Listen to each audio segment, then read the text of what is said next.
In today's video, I'm going to be showing you how to clean your MAP and MAF sensors on your EcoBoost F-150. This is going to be really similar between the 2.7 and 3.5. This is a 2.7, but the 3.5 is going to be very close. It's not going to be identical, but it's going to be very similar. So there's a total of 3. So you got this one right here. This is a MAP sensor. That one right there, that's a MAP sensor as well. And then I do have an aftermarket intake on here, but that's your mass airflow. That reads your intake temp as well. So those are gonna be the 3 that we're cleaning.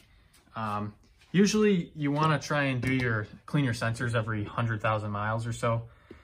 This thing's well overdue by about 17,000. So I'm just gonna clean them.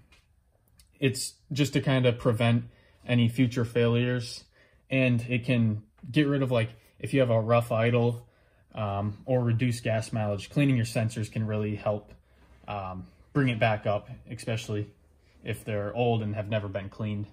Okay, so we're gonna start with this one right here. That is a T30, so you can grab a ratchet or an impact or something,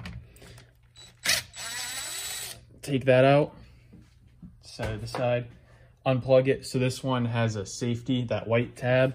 So you want to try and slide this back like that, and then you can press down on it and pull the connector loose, and then you can just kind of wiggle it out. So here it is. It's actually not that bad. This is actually pretty clean for how many miles it's got. But we're just going to clean it off, and I'll show you how to do that, and then we'll do the other 2. So I'm going to be using this CRC cleaner. The mass airflow cleaner is what you're going to use on the MAP sensors too. It does the same thing. So they say it'll increase your gas mileage, give you 4 to 10 horsepower at the wheels. I don't believe that really. And then improves your air to fuel ratio. And then it even says, it says all that stuff. Reduces rough idle. So I'll show you how to use this and clean your intake or your sensors now. Okay, so we're gonna start cleaning this now. I'm just gonna use a trash can to catch all the overspray. So what you wanna try and spray is that little wire in there and just get that all clean. Make sure to hit it from pretty much every angle.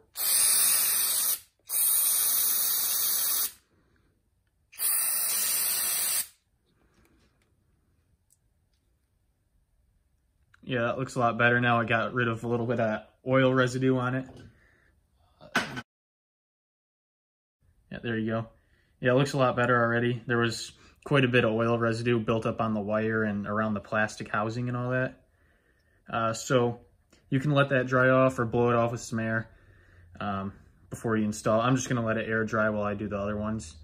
Okay, so this is the sensor on the back side of the throttle body, and this thing is pretty dirty actually. So good thing we're cleaning them now. So this one, yeah, I'm gonna have to spend a little bit more time with trying to clean it up. Also, before you reinstall it, this little O-ring right here, you might wanna put a little oil or something on that, like silicone spray.